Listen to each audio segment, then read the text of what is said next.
Bueno, a todos tengan muy buenas tardes y bienvenidos. Es un gran placer estar con ustedes para presentar este webinar titulado Epidemiología y los efectos en la economía por COVID-19. Este es un evento organizado por el Club de Harvard El Salvador, pero abierto a amigos de otras instituciones y sectores de la economía. Uno de nuestros objetivos como club es el aprendizaje continuo, el enriquecimiento intelectual, el desarrollo profesional y la interacción social a través de foros para dar continuidad a la educación y desarrollo.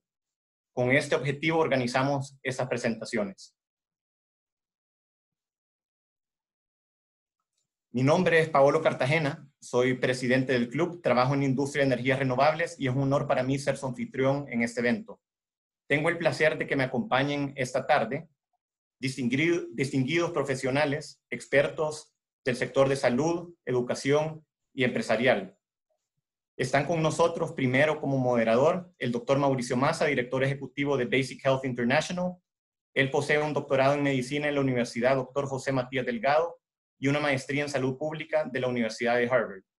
Como ponentes, el doctor Martínez de Salazar, quien pertenece al Departamento de Epidemiología de la Universidad de Harvard y está actualmente trabajando en la unidad de COVID-19. Posee un doctorado en medicina de la Universidad Autónoma de Madrid y tiene una formación como especialista en microbiología clínica y parasitología en la universidad, en el Hospital Vall d'Hebron en Barcelona. También tenemos con nosotros al profesor Brenes, quien es profesor de estrategia y director del Executive MBA de INCAE. Es presidente de BAC y Asociados y está en constante interacción con las empresas haciendo consultoría de negocios en la región.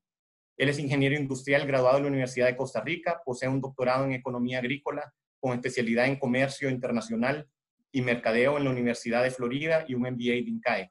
De antemano, en nombre del club y de todos los invitados, les agradecemos por compartirnos de su valioso tiempo. El webinar básicamente estará dividido en dos bloques de aproximadamente 20 minutos y un tercer bloque donde se abrirá preguntas que se puedan hacer a través del chat durante las presentaciones. Primero, el doctor Martínez nos presentará sobre el COVID-19 con un enfoque desde la epidemiología y nos actualizará sobre el estado actual de este evento. Luego, el profesor Brenes nos hablará de lo que está sucediendo desde una perspectiva empresarial en esta ya diferente economía regional. Para enmarcar la situación, déjenme darles una pequeña introducción. En Latinoamérica llevamos prestando atención a la crisis por aproximadamente los últimos 3 meses y aún así todavía existe gran incertidumbre. Uno, en la probabilidad de escenarios prácticamente en todos los sectores donde trabajamos. Y dos, incertidumbre en las consecuencias de todos estos escenarios. Bajo esta incertidumbre, de este fenómeno médico, financiero, económico, psicológico, fue que los países en el mundo fueron gradualmente entendiendo y convergiendo en las medidas que debían de tomar inmediatamente para protegerse del virus. Cerrar la economía, preparar la infraestructura de salud pública, calcular y tratar de cerrar huecos fiscales. En paralelo, la mayoría de empresas entraron en una posición de defensa. Ahora estamos en mayo y los países, con diferentes argumentos, intentan abrirse nuevamente, pero hay una gran divergencia en la forma y tiempo de hacerlo. La incertidumbre no ha desaparecido, pero los países ya parece están decididos. Y con esto te cedo la palabra, doctor Massa. Muchas gracias. Muchas gracias, Paolo, por darnos esa introducción del contexto de nuestra realidad como región. Obviamente estamos empezando a ver los estragos que está haciendo el COVID y quería compartir con ustedes un poco, de una manera breve, solo una actualización de lo que nosotros ahorita estamos viendo a nivel mundial. No sé si pueden ver mi pantalla.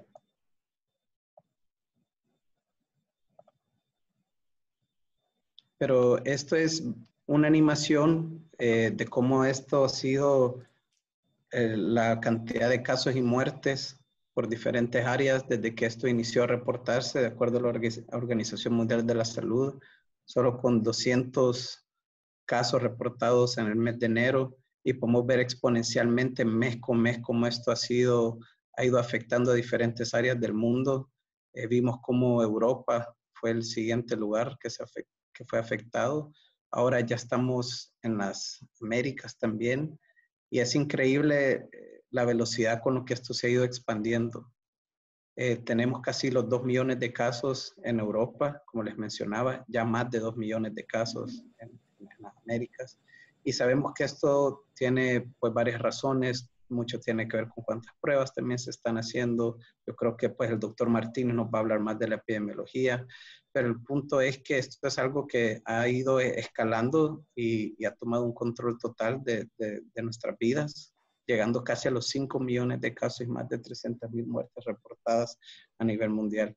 Y el día de hoy que estamos aquí es porque hay un tema sobre salud y economía. Y es algo que por alguna razón se ve como que estamos con una balanza, y que hay personas que piensan que la salud es más importante, hay otros que piensan que la economía, y espero que al final de las ponencias del día de hoy podamos ver la relación íntima que se tiene en el contexto de esto. Entonces, sin hablar más, quisiera ceder la palabra a nuestro primer ponente, al doctor Pablo Martínez. Él está en la unidad de COVID de Harvard en la actualidad, ha estado trabajando mucho en los modelos de cómo esto se comporta, y espero que nos dé una actualización de cómo estamos de un mes para acá. Creo que mucho ha cambiado. Tuvimos la oportunidad de tener al doctor anteriormente en una charla, y estamos muy emocionados que nos pueda dar su tiempo el día de hoy nuevamente. Muchas gracias, Mauricio. ¿Empiezo ya, Pablo? Perfecto. Voy a compartir el screen. Ya lo estáis viendo. Perfecto. Bueno, muchas gracias por la presentación. Es un placer estar aquí con vosotros y con vosotras, compañeros y compañeras de Latinoamérica. Y es un placer estar de nuevo con Mauricio y con Esteban y con Pablo. Creo que tengo tengo un rol un poco difícil porque, como vais a ver a lo largo de la presentación, todo es un balance de equilibrios entre dos extremos, y lo que quiero intentar es que el mensaje esté en algún sitio en el medio, y también explicar por qué el mensaje está en el medio, y que la gente pues entienda por qué es muy difícil irse a un lado o al otro, ¿no? El coronavirus SARS-CoV-2, que produce la enfermedad COVID-19, como todos ya sabemos, creemos que empezó en la ciudad de Wuhan, en China, probablemente alrededor de finales de noviembre, principios de diciembre del año 2019. Está producido por un virus, que es el coronavirus de tipo 2, que produce un síndrome agudo respiratorio, y que está relacionado con otros virus que hemos tenido con anterioridad, que quizás no se expandieron tanto y no llegaron a ser una pandemia, pero que también produjeron una tasa muy alta de enfermedad y de mortalidad. Y a día de hoy estamos casi en 5 millones de casos reportados en todo el mundo, más de 320.000 muertes notificadas, y seguramente la notificación de casos y de muertes está muy limitada en gran parte por las dificultades de diagnosticarlas que seguimos teniendo.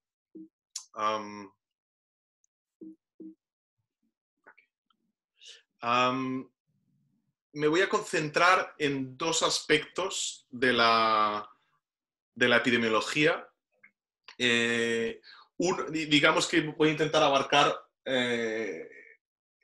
un poquito el pasado, el presente y un poquito el futuro, ¿no? Entonces, con respecto al pasado y el presente, voy a hablar de factores clínicos y epidemiológicos claves de la pandemia, fundamentalmente 3, la importación de casos, que tiene que ver con cómo el virus ha ido extendiéndose desde el punto de vista de los países. Voy a hablar de la transmisión, que quizás está más adscrita o está en un contexto nacional de cada uno de los países. Y después voy a hablar un poco de la severidad de la enfermedad y de la mortalidad, que son las causas que más nos preocupan de este virus, ¿no? Y la última parte, brevemente, hablaré de las perspectivas que tenemos en el futuro, tanto de las intervenciones farmacéuticas como de las intervenciones no farmacéuticas. Creo que es importante hablar de la importación de casos, aunque ahora mismo no parezca tan relevante, porque seguramente conforme la epidemia vaya avanzando, será más importante volver a entender qué es lo que pasa cuando hablamos de fronteras nacionales, ¿no? Y estas imágenes que tenemos aquí corresponden a dos estudios que hice con compañeros aquí al principio de la epidemia, en los que vimos que el número de casos que se iban reportando en los países estaba directamente relacionado con el flujo aéreo. Y de hecho, el flujo aéreo nos permitía predecir dónde iba a haber los casos y conforme esos casos estaban avanzando más, ¿no? Lo que también nos permitió este análisis, y que también publicamos un poco después, es que nos dimos cuenta que muchos países no estaban detectando los casos que les estaban llegando. Y de hecho hicimos una estimación que alrededor del 60% de todos los casos que estaban saliendo de Wuhan no se estaban detectando por el mundo. Y de hecho, dentro de poco también sacaremos otro estudio que hemos hecho en el que hemos mirado durante el tiempo en lo que pensábamos que los casos sucedían en Wuhan, ya teníamos casos en China y durante todo ese tiempo, como no estábamos buscando los casos que venían de China, también se estaba extendiendo el virus por todo el mundo con estos viajes de China hasta el 23 de enero que se empezaron a cerrar. Y esto es importante por dos razones. Una, porque sabemos que esto ha condicionado muchísimo la transmisión del virus, y también sabemos que el número de casos, lo que llamamos el seeding, ¿no? O la semilla, no fue la misma ni ocurrió en el mismo momento en todos los sitios del mundo, sino que aquellos que tenían más conexión inicial con China fueron seguramente los primeros países que empezaron a tener casos, ¿no? De hecho, hay poca evidencia en Latinoamérica, pero he querido poner este estudio que hicieron unos compañeros de Brasil y en colaboración también con científicos de la Universidad de Oxford, en las que intentaron analizar de dónde venían los casos que se empezaron a detectar en Brasil. Y como relacionado con lo que hablábamos del flujo aéreo, pues estimaron que fundamentalmente los casos aparecieron de Italia, de China, de otros países europeos y de Estados Unidos, ¿no? Con lo cual, bueno, seguramente en gran parte el retraso que estamos viendo en la epidemia en Latinoamérica, en el Caribe, comparado con Europa o con Norteamérica, seguramente se debe a este efecto también de un retraso en la importación de los casos y no a factores como originariamente se habló del clima, de las temperaturas, etc. Al menos una gran parte se puede explicar de esta forma, que la conexión y el flujo aéreo y la detección de los casos tardó más en países comparado con algunos con los que se empezó. Esta es la situación que tenemos ahora mismo de casos reportados en América Latina. Como veis, todos los países tienen casos reportados y fundamentalmente el gran grueso epidemiológico actualmente está en Brasil y en México, pero hay muchos otros países donde la enfermedad también supone una carga muy importante. Esto es con respecto a la importación. El otro aspecto que quería hablar y que tiene que ver más con un compartimento nacional es la transmisión que ha habido en los países. Y seguramente muchos de vosotros ya habéis visto esta idea, ¿no? aplanar la curva. Esta era la idea, un poco el mensaje que había de lo que llamamos en salud pública las intervenciones de mitigación. Es decir, dado que no podemos contener el brote, lo que queremos es que el brote tenga el menor impacto posible y sea menor en la gente que puede sufrirlo más, ¿no? Y esta es la causa por la que muchos países decidieron establecer lo que llamamos medidas de distanciamiento social, confinamiento, etcétera, etcétera, con la intención de reducir la transmisión, no tanto para contener el brote, porque sabíamos por las características epidemiológicas de este virus que no lo íbamos a poder contener, a no ser que pusiéramos muchísimos recursos, que muy pocos países lo han podido hacer, pero intentando disminuir el impacto que hubo sobre ello. Y aquí he puesto un ejemplo, simplemente quería poner un ejemplo un poco de una de las ideas que habíamos hablado con Paolo y con Mauricio y con Esteban, y es esta idea de la desincronización, ¿no? Que es un poco una simplificación, pero sí que es importante entender que la pandemia no está sincronizada en todos los países y que en determinados sitios, por determinadas circunstancias que todavía estamos intentando averiguar, hay sitios donde está más avanzada y sitios donde está menos avanzada. Y aquí he puesto lo que llamamos la curva epidemiológica. Esto es una página web, se me ha olvidado ponerlo, y esto es importante, es una página que se llama epiforecast.io de la Universidad de Londres, de la Escuela de Salud Pública de Higiene y de Medicina Tropical de Londres, y son unos compañeros que han desarrollado un modelo en el que a partir de los casos reportados son capaces de predecir cómo está yendo la trayectoria de la epidemia. Y aquí en la esquina superior izquierda tenemos los casos reportados en El Salvador, en la esquina superior derecha, si no me equivoco, es Chile, y aquí he puesto España porque yo he estado colaborando directamente con el Ministerio de Salud español en algunos aspectos de la vigilancia epidemiológica y conozco bien los datos, y luego un poco más adelante presentaré algunos de los datos para que entendáis algunos otros conceptos importantes, ¿no? Y aquí, bueno, simplemente la idea es que veáis cómo las predicciones quizás sugieren que El Salvador está llegando a una reducción de la curva epidemiológica. No hemos visto un pico claro siempre. España, por ejemplo, es un sitio en el que sí que parece que hubo un pico muy relacionado con el confinamiento. El confinamiento en España se hizo de una forma muy, muy, muy, muy estricta y la verdad es que en un momento en el que ya teníamos muchos casos y lo que vimos es que se redujo la transmisión, ¿no? Sin embargo, en El Salvador o en Chile lo que vemos es que los casos han continuado incrementando y también ejemplifica que no conocemos los factores por los cuales, cuáles son los principales factores que dirigen la epidemia. Tenemos estudiados ejemplos con otros virus, como pasa con el virus de la gripe o con otros coronavirus, pero este virus es un virus desconocido y para todos, cada día estamos aprendiendo, ¿no? De todas formas, estas curvas epidemiológicas que todos nos hemos un poquito acostumbrado a seguir, es importante entender que presentan unos sesgos que son muy importantes y que la interpretación no es sencilla y hay que tener mucho cuidado en llegar a conclusiones muy rápidamente. Una de ellas es que dependen mucho de las capacidades de diagnóstico y del reporte de casos, ¿ah?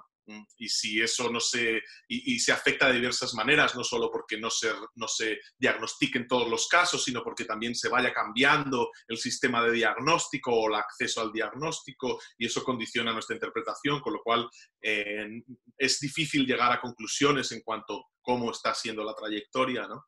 Realmente lo que utilizamos, no he querido profundizar mucho aquí, pero lo que proponemos algunos epidemiólogos es utilizar varias trayectorias diferentes, utilizar diversos grupos de datos y que más o menos nos orienten, ¿no? La otra gran importancia, o el otro gran punto importante, y es que estas curvas son una simplificación de lo que está pasando, y ahora poco a poco vamos desgranando y vamos viendo los datos de una forma más fina, y nos damos cuenta de que hay factores que influyen mucho y que al juntarlos todos a nivel nacional, pues nos estamos perdiendo esa granularidad que es esencial a la hora de interpretar. Y hay un componente ya muy claro que es geográfico, y que tiene que ver en gran parte con la densidad de población. En general, lo que estamos viendo es que en grandes núcleos urbanos hay mayor transmisión y mayor número de casos, y hay otros aspectos como son la edad de la población, la estructura etaria y las comorbilidades, las enfermedades de base que están relacionadas con la severidad de la infección, que también condicionan, y lo veremos un poquitín más adelante, pero todos esos factores condicionan cómo es la epidemia en cada uno de los países. Esto es un ejemplo un poco para explicar esto que hablábamos con lo que hemos visto en España. Esto es una gráfica en la que represento la curva y la divido por grupos de edad. Y lo que vemos es que no todos los grupos de edad reportan el mismo número de casos. Estos son grupos de edad de 5 años, y aquí tenemos pues, niños menores de 5 hasta adultos de 25 años, y vemos que el número de casos reportados en los menores de 25 pues, es bajo. Y vemos cómo se va aumentando y que tiene un pico alrededor de los 60, de los 70 años, y luego otra vez va disminuyendo en la gente mayor en España. Tenemos una esperanza de vida muy larga, y tenemos mucha gente mayores de 80, 85 y 95 años. Y de hecho, esto es uno de los factores por los que se cree que la mortalidad en España ha sido tan grande. Esta gráfica lo que representa es, digamos, sin entrar al detalle, esto representa el rol de cada uno de los grupos de edad en la transmisión después del confinamiento. Y esto nos permite un poco distinguir qué grupos de edad tienen más influencia, y no sabemos si se debe a que son más susceptibles a la infección o que tienen comportamientos diferentes, pero nos permite estudiar un poco, de una forma un poco más granular, cuáles son los roles de las distintas edades. Por ejemplo, aquí en España, esto es un trabajo que publicaremos, esperemos que las próximas semanas, lo que hemos visto es que hay un pico alrededor de los 50, 55 años que por alguna razón que no desconocemos han jugado un rol muy importante, ¿no? Y esto es el mapa de España en el que vemos que ha habido distintas velocidades y distintos ritmos a la hora de tener el brote. Madrid, que es la capital y donde hay la mayor densidad de población, es donde ha habido la mayor parte de los casos. Otras capitales de comunidades autónomas, como le llamamos allí a las regiones, también han tenido, como pueda ser Barcelona o en el País Vasco, donde han tenido muchos casos. Y luego regiones que han sido menos densas, que están menos pobladas, digamos, han tenido menos casos. Todos estos factores son factores específicos del país, y yo simplemente quería poner el ejemplo de España un poco porque no he podido encontrar datos de la epidemia en Latinoamérica, pero seguramente todo esto juega un factor determinante en cómo está produciéndose la transmisión allí. Este es un estudio hecho por un equipo en China, pero es interesante porque una cosa que no entendíamos bien y que ahora ya creemos saber, y es por qué este virus que era tan transmisible. Y lo que nos hemos dado cuenta y lo que hemos aprendido es que una gran parte de los casos se infectan antes de que la persona que les infecta muestre fiebre o tos o cualquier síntoma. Entonces esto hace que sea muy difícil poder contener este virus, porque antes de que las personas se enfermen, digamos, ya han podido transmitir. Y de hecho, hay algunos datos que sugieren que hasta el 40 o el 50% de las personas que se infectan a partir de un caso lo hacen antes de que este caso empiece a desarrollar síntomas, ¿no? Y esto es una de las claves de por qué es tan difícil de controlar este virus. Bueno, ya he hablado de la importación internacional, de la transmisión, quizás en una escala nacional, ¿no? De los distintos factores, y entender que hay factores que van a condicionar cómo va a ser la transmisión, y también cómo va a ser la severidad y la mortalidad clínica, ¿no? Esto es un estudio que hicimos también en colaboración con la Universidad de Hong Kong a principios de marzo, en los que ya vimos que la tasa de mortalidad por casos reportados incrementaba con la edad, y nos dimos cuenta de que en aquellas personas a partir de los 60, 70 años la mortalidad era muy alta frente a aquellos que tenían entre 40 y 50, ¿no? También vimos que no era la misma susceptibilidad a la infección, y esto es algo que todavía no entendemos, no sabemos si es por un factor del huésped o es una cuestión del comportamiento, pero también parece que hay un pico de edad alrededor de los 60 o los 70 años en lo que las personas son más susceptibles a la enfermedad. No solo a la infección, sino también a la enfermedad. En este momento todavía carecíamos de herramientas para saber lo que le llamamos el ratio de fatalidad por infección. Aquí calculábamos el ratio de fatalidad por casos, es decir, aquellas personas que tenían síntomas y que llegaban a los hospitales, cuántas de aquellas se morían, ¿no? Ahora ya hemos avanzado en el conocimiento y podemos calcular lo que llamamos el ratio de fatalidad por infección, es decir, todas aquellas personas que se infectan las podemos poner en el denominador y ponemos en el numerador a las personas que mueren, y esto nos permite saber de todas las personas que se infectan cuántas tienen, qué probabilidad hay de que se mueran, ¿no? Esto, como veremos, tiene también factores clínicos, sociales y demográficos, pero más o menos casi todos los estudios hechos hasta ahora, coinciden que estamos hablando de un ratio de fatalidad de alrededor del 0,75-1%. Entre el 0,5 y entre el 1%. Es decir, entre 1 de 100 o 200 pacientes se acaban muriendo, independientemente del sitio, ¿no?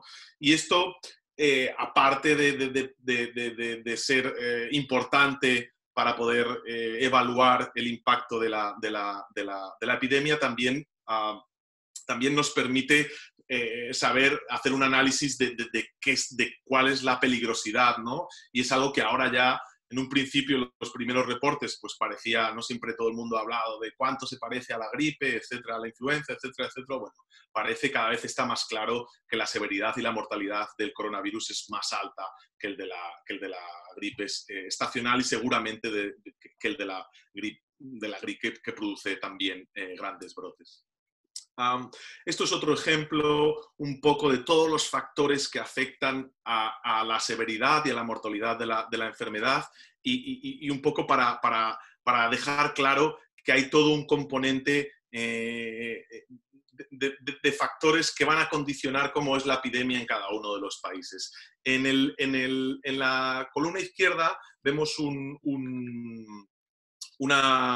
plot, una gráfica de un equipo de Barcelona y de Holanda, creo, que publicaron hace muy poquito, en lo que hicieron unas estimaciones basándose en el censo de todos los países del mundo y asumiendo que el 10% de la población se infectaba, que es algo que hemos estado viendo más o menos de forma consistente, y qué vulnerabilidad, basándose en patrones de corresidencia y de edades, ¿no? Y ahí se hicieron todo un ranking con muchos países, de hecho, en los que hemos visto grandes tasas de mortalidad, como Italia, Portugal, España mismo, Francia, etcétera, etcétera, y cómo, bueno, podemos ver cuál es la expectativa del impacto que puede tener, ¿no?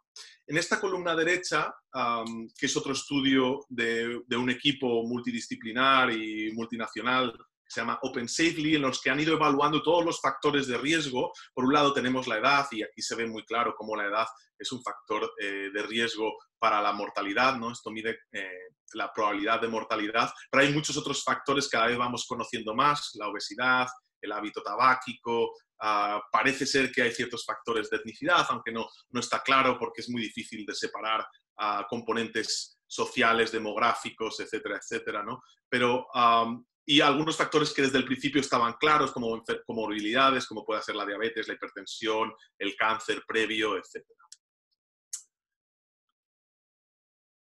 Ya estoy casi acabando. Esto hasta aquí es un poquito, he intentado hacer un resumen de lo que consideraba que eran factores importantes a entender. Es algo relativamente complejo, pero creo que hemos avanzado en nuestro conocimiento, aunque todavía hay muchos espacios que rellenar, ¿no?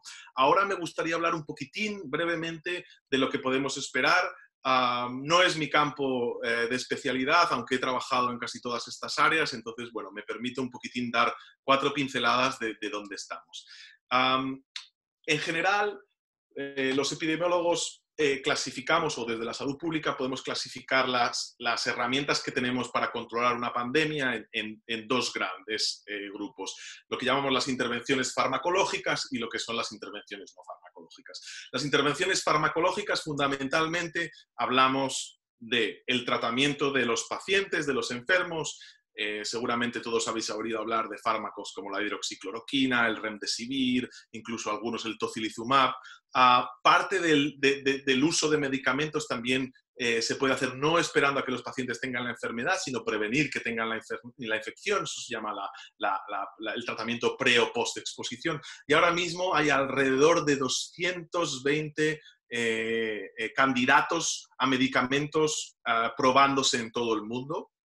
La verdad es que en general tenemos la sensación de que la primera línea de medicamentos que probábamos, que son aquellos que ya sabíamos que funcionaban para otras enfermedades, que son los que hemos podido poner más rápido, ya parece que esta primera línea de medicamentos no es una, como decimos en inglés, una magic bullet, no es una bala mágica. Esto no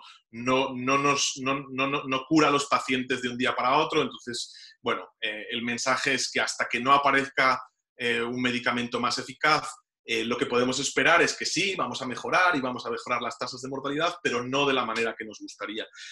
Todavía están por venir algunos datos que quizás cambien el juego, pero hoy por hoy lo que parece es que nos encontramos con que nuestras herramientas que podemos disponer en el presente no llegan a poder asegurarnos que toda persona que enferma es curada automáticamente, ¿no? El otro gran tema que todos esperamos y pensamos y todos vemos como quizás la única solución a este problema es el tema de las vacunas. La verdad es que estamos en un momento histórico en el contexto de desarrollo de vacunas. Nunca en la historia se había desarrollado candidatos de vacunas a la velocidad en la que estamos haciendo. Por poneros una idea, más o menos lo que se suele tardar con una vacuna hasta hace muy poco eran unos 10 años. Con el ébola, que se batieron todos los récords, se puso un pipeline, ¿no? Una línea de 5 años, y ahora estamos hablando de quizás alrededor de un año. Aún así, es importante entender que hay una serie de procesos en el desarrollo de la vacuna que no son al principio y que no son experimentales, pero que será prácticamente imposible que podamos tener una vacuna accesible antes de principios del año que viene. Y esto es importante entender porque sabemos que hasta entonces tenemos que manejarnos sin una vacuna. Obviamente me puedo equivocar, pero hay una serie de procesos que tienen que pasar porque la vacuna no solo tiene que demostrar que es eficaz, sino también que es segura y que produce inmunogenicidad. Y luego hay un gran componente, un gran reto que es producir suficiente vacunas para la mayoría de la población, producir 300 millones de vacunas al menos para los más vulnerables. Entonces, en general, todos los expertos de vacunas dicen que en el mejor de los escenarios no estamos hablando de una herramienta que vaya a estar en los próximos meses encima de la mesa. Y luego, finalmente, ya casi para acabar, tenemos las intervenciones no farmacológicas, que son las que hemos usado. Hay dos grandes grupos, aquellas que están basados en seguimientos de casos. Estas requieren muchísimos recursos y hay muy pocos países que hayan conseguido implementarlo, aunque muchos aspiran a haber aumentado su capacidad de diagnóstico y en un momento dado a poder gestionarlos de esta manera. Pero lo que han hecho la mayoría de los países son las medidas de distanciamiento social, y sin entrar en profundidad, obviamente el gran contrapeso de esto es una paralización social y económica que como explicamos muchas veces, en un lado tenemos el coronavirus y en el otro lado tenemos todo lo demás. Con lo cual, esto hace que la toma de decisiones sea muy compleja. Simplemente quería poner dos ejemplos, quizás voy a ir al siguiente, simplemente para que la gente entienda un poco por qué no somos capaces desde los científicos de dar con una respuesta correcta, y es que una de las formas que tenemos de hacer predicciones es hacer modelos epidemiológicos, y esto es un ejemplo de ellos. Intentaré explicarlo bien, pero básicamente cada una de estas curvas representa distintas intervenciones o distintos escenarios de cómo creemos que afecta a la epidemia, ¿no? Y lo que esto simula es una intervención de social distancing de una determinada envergadura, y cómo bajo determinados parámetros que todavía desconocemos, el brote hagamos lo que hagamos, lo que nos dicen los modelos es que después de una primera ola tendremos una segunda ola. La pregunta es, ¿la tendremos nada más levantar las medidas de confinamiento o hay factores que todavía no conocemos que harán que esa segunda ola venga después en el tiempo? Pero en general, lo que dice toda la evidencia y la mayoría de los grupos y todo lo que se ha trabajado es alrededor de este concepto de que no hemos llegado a tener unos niveles de inmunidad suficientemente altos como para que nos permitan decir que no va a haber una segunda ola en el caso de los países que ya hayan tenido una primera ola o que en aquellos que lo consigan controlar no puedan. Así que como resumen de toda esta charla, y espero no haberme extendido demasiado, el coronavirus se ha expandido por todo el mundo y, como hemos visto, es un patógeno que es muy difícil de controlar. Hemos confirmado en estos meses que su letalidad es alta, las estimaciones alrededor del 0,75% de infectados, aunque hay una gran influencia por la edad y las enfermedades de base.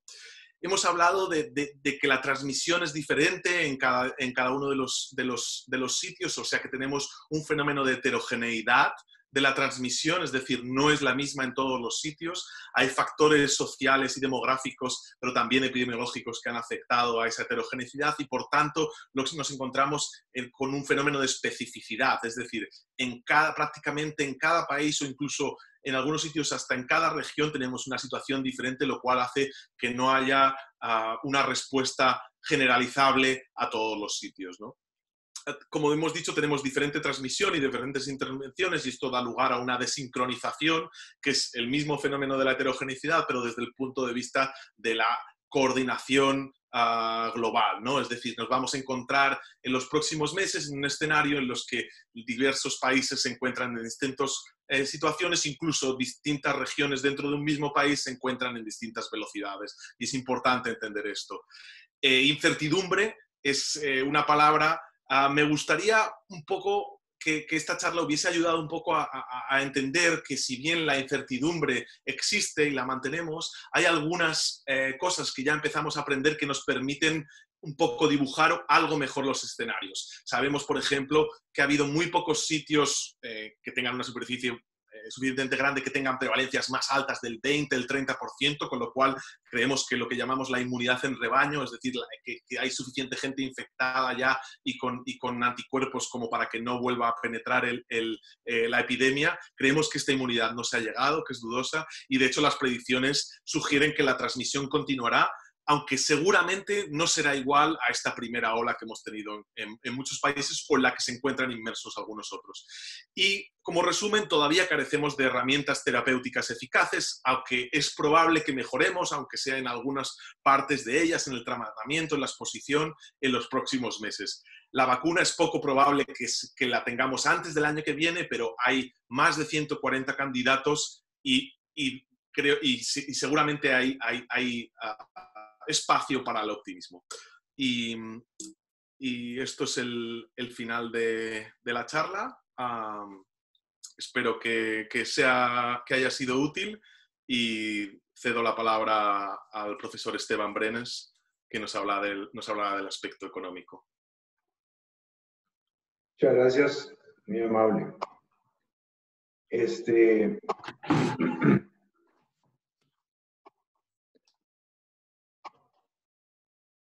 Muy buenas tardes para todos. No sé si están viendo la presentación ahí.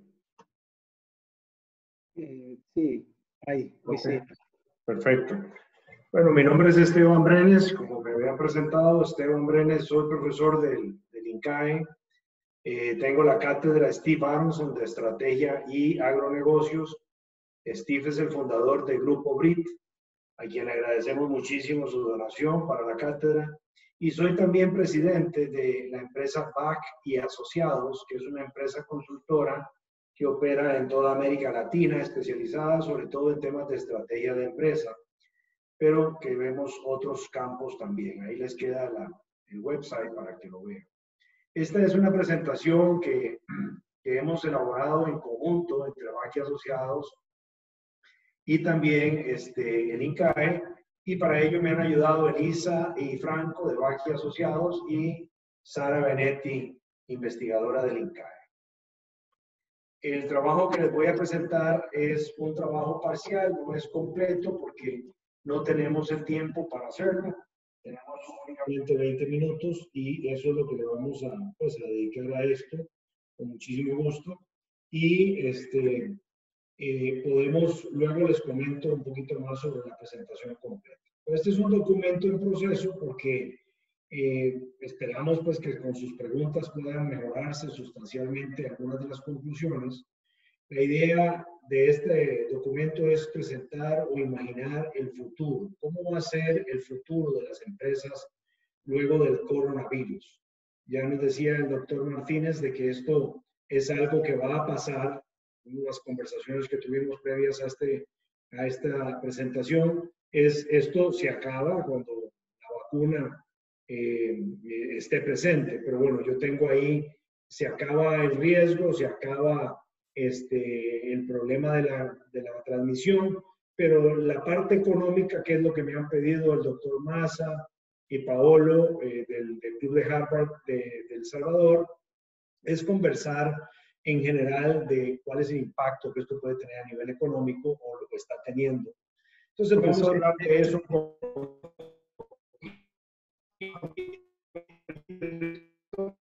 Estoy escuchando un poco bajo, ¿se puede acercar? Claro que sí.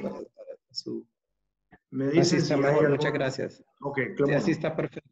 Perfecto. Entonces, pues básicamente la parte económica, comparar y discutir un poco el impacto económico y sistémico del COVID con otros periodos, decisiones empresariales de corto plazo que las empresas están tomando. No lo vamos a ver en detalle, lo vamos a ver de una forma rápida porque el enfoque principal nuestro de hoy en esta presentación es, después de una investigación que hicimos con 16 industrias, es analizar o evaluar qué impacto ha tenido el COVID en esas 16 industrias, y no las puedo presentar todas porque no hay tiempo, pero sí podemos hacer un breve resumen de toda la investigación y de lo que hemos descubierto.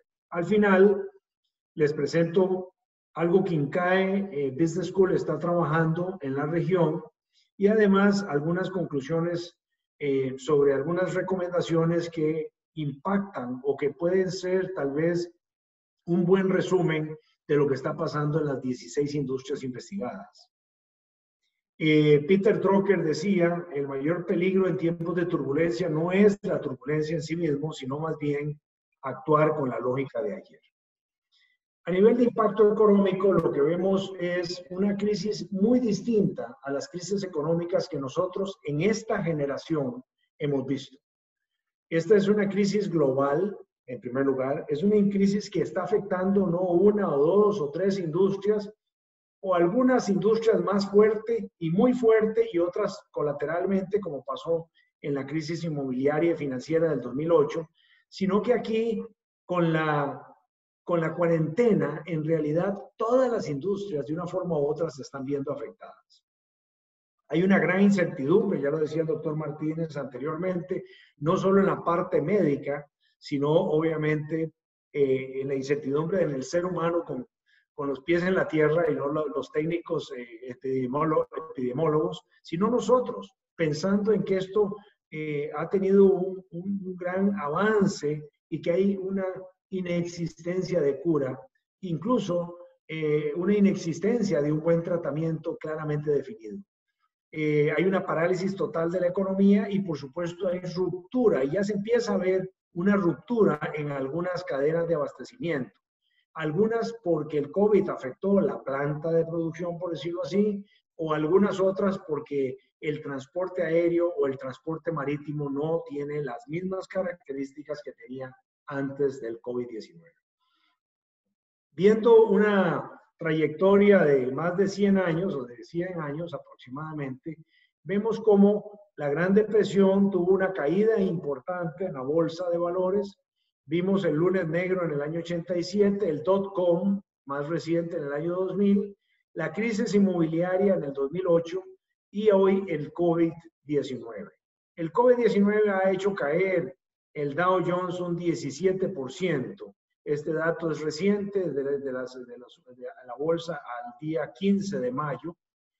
Y lo que vemos acá en la Gran Depresión es que esta caída se dio, fue más profunda, dicho sea de paso, pero además se dio en un periodo de 3 años. Sin embargo, el COVID tuvo un impacto en cuestión de mes y medio o un mes. Realmente el periodo de tiempo en el COVID-19 fue un impacto muy severo y comparado pues con otras recesiones, sobre todo por el corto periodo de tiempo. Ha habido un impacto que llama la atención acá, que es el oil and gas, en general cayó 51%. Hubo periodos de tiempo en el cual, por ejemplo, Chevron pagó $1.50 por barril para que le compraran el petróleo que tenía almacenado en exceso.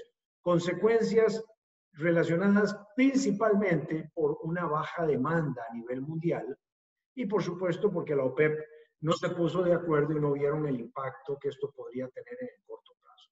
Esto es lo mismo, básicamente, haciendo una comparación, casi 3 años, en la crisis del 2007, año y medio, la crisis del dot-com dentro de 1 año, y lo que vemos en el COVID-19, que está básicamente en 1 mes. Ahora, cuando comparamos la Gran Depresión, que duró casi 10 años, tuvo 17% de caída en el 29, que es muy parecido a la caída del 2020, del COVID-19. Esto se dio en un periodo muy corto de tiempo, la del COVID-19, pero es una caída parecida. Sin embargo, vean la caída que se dio posteriormente en el año 30, en el año 31, en el año 32. Luego hubo un poquito de levantamiento, pero esto no crean que reversó la situación, sino que mejoró un poquito y ya para el año 37 otra vez vuelve a caer. Al final fue una depresión de 10 años.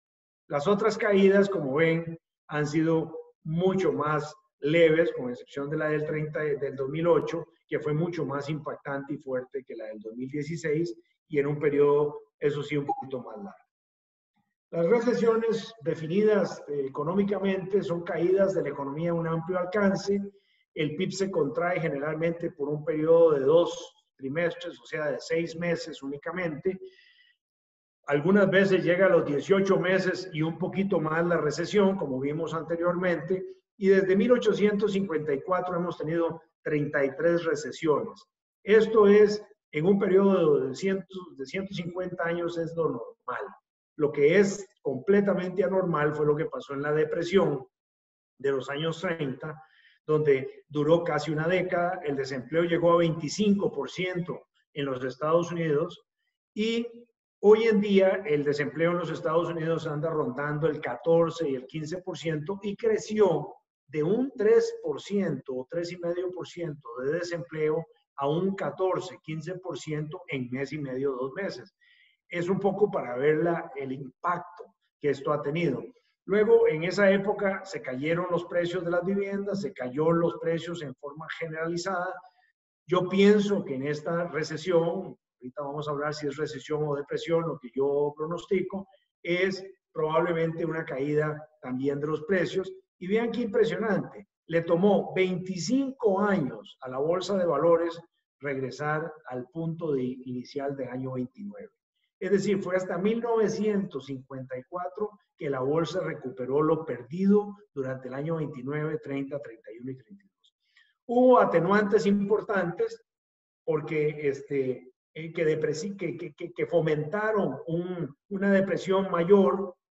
Una era el estándar del oro, otra fue sequías espantosas en el medio oeste de los Estados Unidos, y un presidente que acababa de entrar, le cae esto 3, 4, 5 meses después y se desorienta con unas políticas económicas más bien de derecha, de centro derecha, luego tira políticas económicas de centro izquierda, viéndolo desde la perspectiva ahorita, pero desde esa perspectiva hubo políticas contradictorias de un lado, del otro, no sabía qué hacer y perdió las elecciones a los 4 años. Y fue cuando vino el presidente nuevo, que estuvo casi hasta después de la Segunda Guerra Mundial. Desde 1854 solo hemos tenido una depresión. Yo espero que esto sea una recesión. ¿Y por qué digo yo que podría ser una recesión? Porque si hay una expectativa, como el doctor Martínez nos dice, de una vacuna a 12 meses, a 14 meses, incluso a 15 meses, yo no esperaría que esto dure una década. Obviamente el impacto en algunos sectores puede ser mucho más largo, de 3 años, de 4 años, de 5 años, y para algunas empresas y personas probablemente esto sea un factor, como veremos más adelante, de fracaso, de quiebra, etc. La empresa debe de transformarse estratégicamente siempre. Y esto es una oportunidad para transformación estratégica. Estaba hablando yo el otro día con unos empresarios de la región y me decían, deberíamos cambiar la estrategia. Bueno, hay que ver. En algunos casos hay que hacer ajustes importantes. En otros casos, más bien hay que acelerar la estrategia que definimos y tal vez en algunos casos sí haya que hacer cambios radicales en la estrategia que definimos. Tenemos una pandemia que ya ha cobrado 5 millones de casos confirmados, más de 300,000 muertes, como decía el doctor, pues prácticamente todo el mundo, más de 200 países. Una economía de China de 1.2 positiva, pero claro, viene de 9, de 7, de 6 y ahora apenas un 1.2% y es una economía gigantesca, entonces va a tener un impacto global muy grande. Una economía norteamericana que va a decrecer en casi un 6%, una economía mundial que va a decrecer 3% y Latinoamérica con un 5.2% de caída pronosticada. Esto es por el Banco Mundial y Centroamérica un 3%. Y esto va a variar de país a país. Decisiones empresariales que las empresas en general están tomando en estos momentos, que me parecen muy importantes, son las siguientes. Capital humano, lógicamente preocupados por la seguridad y el bienestar de sus empleados. Sin embargo, en algunos casos ha sido necesario layoffs, reducción de jornadas laborales, incluso despidos. En países, por ejemplo, como el nuestro, Costa Rica, yo soy costarricense, un país que tiene 700,000, 600,000 personas dependiendo del turismo, pues esa gente está completamente a la expectativa de lo que puede pasar.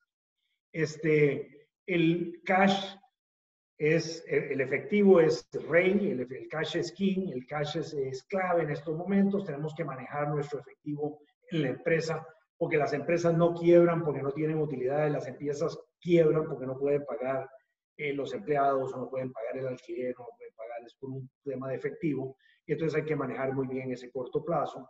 También tenemos un tema de reestructuración de deudas, tenemos que trabajar con los bancos, todos lo están haciendo y lo están haciendo bastante bien. Hay política de país en algunos países, hay cero política en otros.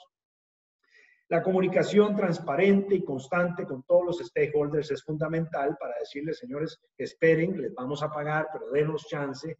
Miren, ustedes son mis clientes preferidos, no les podemos servir todos los productos y líneas de productos, pero los queremos mucho y vamos a trabajar con ustedes para que lo tengan. Y por supuesto, a lo que vamos, valorar y tener presentes las oportunidades no solo de corto plazo, pero también de mediano y sobre todo de largo plazo. Estas 16 industrias las hemos estudiado y hemos sacado pues conclusiones del concepto de escenarios.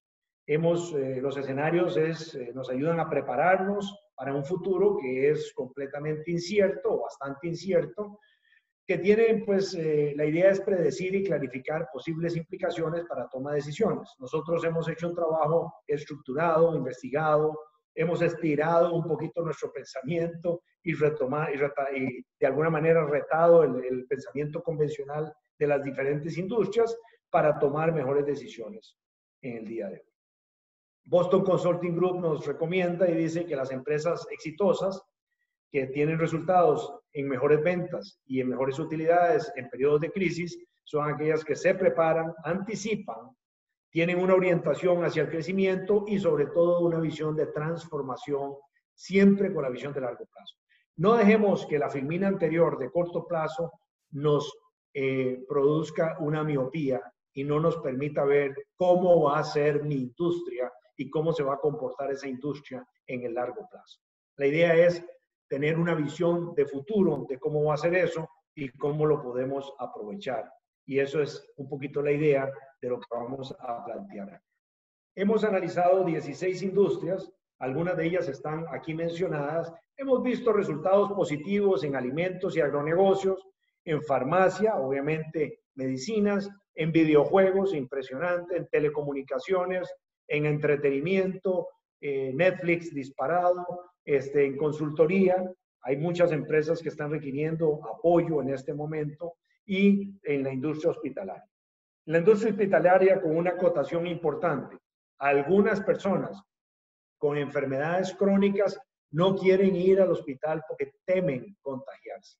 Vamos a dar algunas recomendaciones al respecto, pero la industria hospitalaria es una que podría tener, o tiene, o está teniendo en algunos campos un gran potencial. En la parte de industrias en situación negativa, las líneas aéreas, por supuesto, el sector turismo, la construcción, hay posposición de proyectos. En la línea automotriz, por supuesto, el carro que yo iba a comprar este año no lo voy a comprar este año, voy a dejarle un año más o 2 años más al carro. La banca está sufriendo, ya venía sufriendo bastante por el tema de todas las empresas metidas como Amazon y Google en el sector bancario, algunos bancos rezagados en la transformación digital, pero bueno, y además con una gran cantidad de empresas y pequeños empresarios que no van a poder pagar sus deudas adecuadamente, con liquidez, problema de liquidez.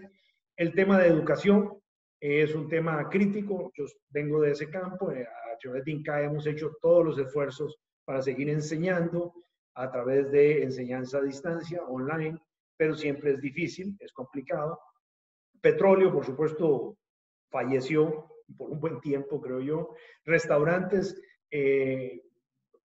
a través de ventas delivery, pero dicen que van a regresar con mucha dificultad. Estimo yo probablemente menos del, tal vez un 40% de los restaurantes van a haber fracasado. Y en retail yo estimo que un 30% de las empresas no regresan. A mediano plazo vemos quiebras de empresas, fusiones y consolidaciones de industrias. Vemos un rompimiento de la cadena de abastecimiento, incluso en medicina, en todos los ingredientes farmacéuticos más importantes, activos. Hay rompimiento, ya hay algunas medicinas crónicas que están teniendo problemas de abastecimiento. Eso es una situación que está sucediendo en el mediano plazo. La continuidad requiere de protocolos. Hemos hablado en diversos casos de empresas que han establecido protocolos muy fuertes en construcción, por ejemplo, para seguir construyendo. Yo no me puedo dar el lujo de parar 2 o 3 semanas. Dilemas ambientales entre automotriz y petroleros, cambios en los modelos de negocios. Definitivamente vienen cambios importantes en los modelos de negocios por esta interacción virtual. Probablemente van a reducirse los negocios, ¿cómo se llama? Los viajes de negocios, tal vez no de turismo. Educación online, por supuesto, postergación de inversiones privadas, un aumento sustancial en las alianzas público-privadas. El entretenimiento, obviamente plataformas de streaming, pero ¿qué va a hacer Hollywood? Se va a tener que reinventar. ¿Qué pasa con el live entertainment? Se va a tener que reinventar. Hay algunos trasnochados hablando de proteccionismo comercial. A mí me parece que es ridículo. Tenemos que seguir abiertos en la economía mundial. Eso es lo que da eficiencia competitiva, y eso es lo que hace que la gente pueda comer con consumo más barato, y el uso de las tecnologías. Paso a largo plazo. En el largo plazo, lo que yo veo es que las empresas tienen que tener una mayor pericia en salud y trazabilidad de productos. El tema de los hospitales, controlar las enfermedades intrahospitalarias y demostrar seguridad al paciente y al médico. Definitivamente la analítica avanzada, en la inteligencia de mercado, la microsegmentación. Por ejemplo, Amazon metido en banca es porque nos conoce de una forma personalizada. La transformación digital de todos los aspectos, en banca, por supuesto, en las tiendas, en las plataformas digitales robustas para poder tener interacción en tiempo real con los equipos y con los clientes. Consolidación de los canales online, esto no va a parar. Y posiblemente logística sin contacto. Eso implica automatización seguramente en muchos aspectos, y el aumento del uso de tecnología, que es a lo que me refería anteriormente, automatización a través de la robótica, a través del Internet de las cosas, a través de la inteligencia artificial y la realidad virtual y aumentada. Todos estos son temas que hemos sacado de esa investigación de las 16 industrias y hacia dónde se mueven. Otros temas adicionales, tiendas físicas más bien brindando una experiencia o demostración de productos tipo showroom en vez de tienda física para ir a coger las cosas. Plataforma de entrega a domicilio, eso va a quedarse. Yo pienso que los restaurantes que van a ser exitosos son aquellos que van a entregar el producto en casa prácticamente de la misma calidad que el restaurante. Con visión, todo destinando un poco el pensamiento, un uso de plataformas de transporte público y de car sharing. Probablemente las plataformas como Uber van a seguir, están detenidas un poco ahorita. Obviamente la energía renovable, el online y el streaming van a continuar, probablemente cambios en Hollywood y el entretenimiento en vivo, que ya lo están haciendo, algunos están haciéndolo por internet y en vivo en su lugar y pues transmitiéndolo. Resiliencia en las cadenas de abastecimiento a través, por ejemplo, en medicinas, en alimentos, tratando de acortar las cadenas de abastecimiento y de diversificar los puntos de contacto para asegurarse que va a haber suficiente cantidad de producto y mayor utilización de la tecnología. Vean qué interesante. Hemos hecho un experimento de 2 billones de personas de trabajar a distancia. Conclusiones de eso. La gente va a decir, funciona para el 80% de la gente. Tal vez habrá un 20% que no. ¿Y entonces qué implica eso? Tal vez menos oficinas, menos espacio de oficinas, tal vez menos necesidad de transporte, tal vez menos uso de combustibles, menos uso de automóviles. Continúo, ya voy a terminar. Cambios en marketing, definitivamente, redefinición de canales, nuevos canales, redes sociales, obviamente el uso del internet, Google, etcétera, para llegarle a las comunidades de consumidores. Tendencias hacia caída de precios, a mi juicio todo va a caer de precio. Va a haber una tendencia de caída de los precios de aviación, de turismo, etcétera. Entonces tenemos que preocuparnos por bajar costos y trabajar en eficiencia, productividad operativa, que eso me refiero con EPO. Plantas de producción con servicios flexibles y adaptativos, porque va a haber una gran necesidad de pasar de automóviles a producir ventiladores en este momento, pero otras cosas con flexibilidad hacia futuro. La educación mixta, obviamente online, principalmente, pero también presencial. Legalización en Nevada recientemente del juego por internet. Claro, se acabaron los casinos por un tiempo. En 2 semanas Nevada aprobó que el juego por internet es legal y los ambientalistas con dilemas en si es el petróleo o es la agricultura el culpable del calentamiento global. ¿Por qué digo esto? Porque estamos viendo que la agricultura sigue, el petróleo se detuvo y en realidad hay cambios ambientales importantes, cambios en los modelos de negocios en muchas industrias y, lógicamente, un renovado interés por los riesgos y la continuidad. Esto es simplemente un resumen de lo que hemos visto. El teletrabajo son 12 aspectos que comparten muchas de las industrias investigadas. Los millennials, yo pienso que van a tener que empezar a preocuparse por el trabajo un poquito más. Antes no se preocupaban, hace 2 o 3 meses no se preocupaban. Creo que la cultura de las empresas va a tener que cambiar para aceptar el teletrabajo. Aquel ejecutivo de empresa que está oliéndole aquí el hombro a las personas va a tener que cambiar esa política y empezar a creer en la gente y trabajar a distancia. Ya hablamos de eficiencia y productividad operativa, consolidación, compra y venta de empresas, las cadenas de abastecimiento resilientes, una automatización en muchos aspectos, transformación digital, énfasis en planes de gestión de riesgo, tener un buffer siempre financiero para este tipo de pandemias o de situaciones totalmente extraordinarias.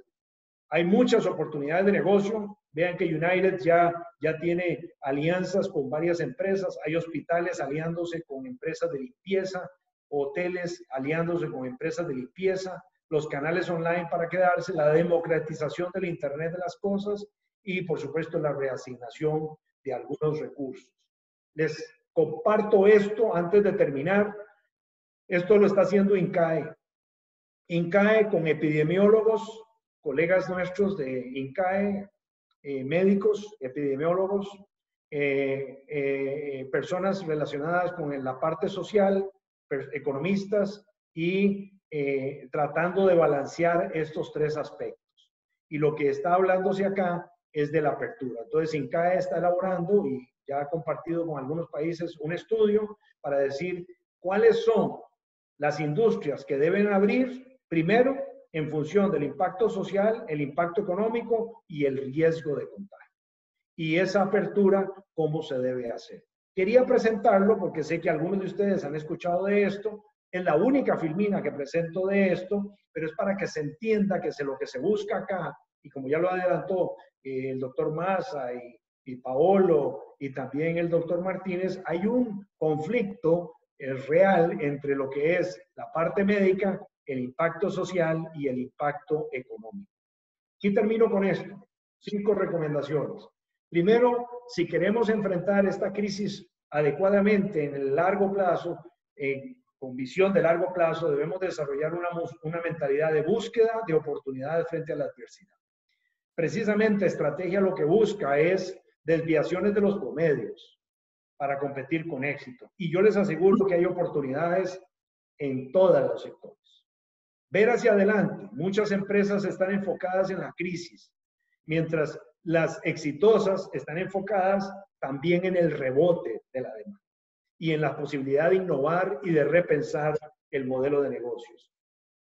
Identificar las señales. Esto se hace observando y estando atento a las señales diariamente, revisando los datos, asegurándose de entender el comportamiento de las personas y escuchando con atención a los clientes.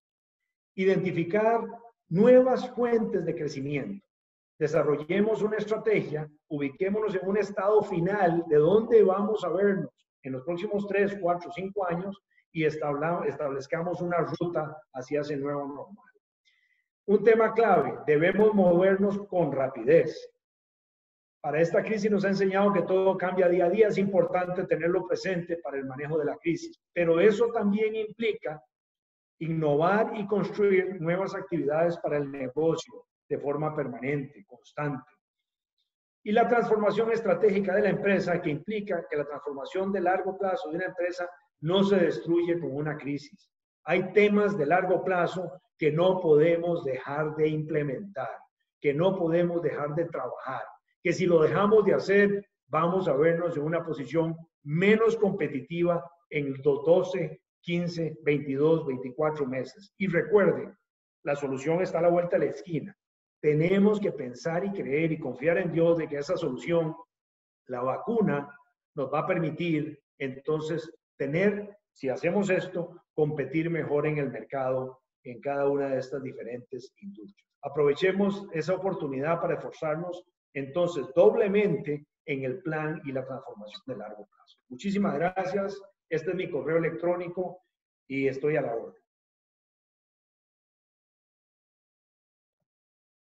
Muchas gracias, profesor Brenes. En realidad, gracias por su charla. Ahorita vamos a iniciar la parte de preguntas. Tenemos varias preguntas. Vamos a estar aquí con Paolo haciendo un par de preguntas a cada uno de los ponentes. Yo sé, vamos a empezar con Pablo, con el doctor Martínez. Hay varias preguntas.